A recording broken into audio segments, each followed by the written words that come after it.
Assalamualaikum warahmatullahi wabarakatuh. Perkenalkan, nama saya Regita Putri Rahmadani. Saya dari kelas 1D, D3 Akuntansi, Politeknik Negeri Malang. Di kesempatan kali ini, saya akan menjelaskan tentang kas dan pengendalian kas. Apa sih pengendalian kas itu? Pengendalian kas atau cash control adalah kegiatan atau proses untuk pengendalian uang tunai yang dimiliki perusahaan agar jangan terlalu kecil sehingga membahayakan likuiditas atau terlalu besar sehingga menurunkan kemampuan labanya. Pada dasarnya, tujuan pengendalian kas adalah mencapai kas yang optimal. Prinsip-prinsip pengendalian kas. Yang pertama, pembentukan pertanggungjawaban. Yang kedua, adanya pemisahan tugas secara tegas. Yang ketiga, prosedur dokumentasi harus dimiliki perusahaan. Yang keempat, pengendalian secara fisik, mekanik, dan elektronik. Yang kelima, verifikasi internal yang independen harus ada. Tujuan pengendalian kas ada 4. Yang pertama, mengamankan, mencegah pemborosan dan penyalahgunaan kas.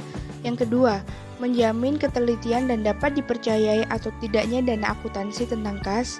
Yang ketiga, mendorong dicapainya efisiensi.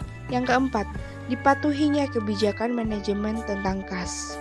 Jenis pengendalian kas ada 7. Yang pertama, terdapat pemisahan tugas antara yang melakukan otorisasi dengan pemegang kas. Yang kedua, penggunaan tempat penyimpanan kas yang aman seperti berangkas dan sejenisnya. Yang ketiga, pengeluaran kas dengan cek sehingga terdapat pengendalian pencatatan oleh pihak lain. Yang keempat, penerimaan kas dilakukan dengan cek sehingga terdapat pengendalian pencatatan oleh pihak lain.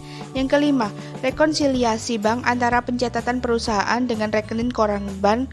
Yang keenam, pencatatan kas keluar dan masuk menggunakan nomor urut. Yang ketujuh, menggunakan sistem voucher. Unsur-unsur pengendalian kas. Yang pertama, lingkungan pengendalian, yaitu menetapkan corak suatu organisasi, mempengaruhi kesadaran pengendalian orang-orangnya. Yang kedua, penaksiran risiko, yaitu identifikasi entitas dan analisis terhadap risiko yang relevan untuk mencapai tujuannya. Membentuk suatu dasar untuk menentukan bagaimana risiko harus dikelola. Yang ketiga, aktivitas pengendalian, yaitu kebijakan dan prosedur yang membantu menjamin bahwa arahan manajemen dilaksanakan.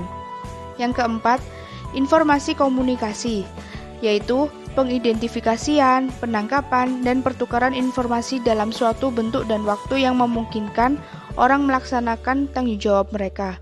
Yang kelima, pemantauan, proses yang menentukan kualitas kinerja pengendalian intern sepanjang waktu. Pengendalian kas ada 2. Yang pertama, pengendalian untuk penerimaan kas. Semua penerimaan kas harus segera dicatat. Hendaknya, semua penerimaan kas pada hari itu juga harus disetor ke bank.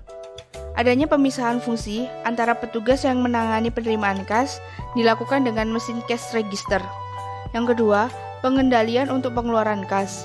Semua pengeluaran kas harus dilakukan dengan menggunakan cek, kecuali pengeluaran yang jumlahnya kecil yang tidak efisien. Jika dilakukan menggunakan cek, dapat dilakukan dengan menggunakan dana kas kecil. Cek harus ditandatangani minimal 2 orang pejabat. Cek yang batal digunakan atau salah tulis harus diarsir dengan rapi. Hendaknya diberi cap lunas untuk tanda bukti dan cek yang sudah dikeluarkan.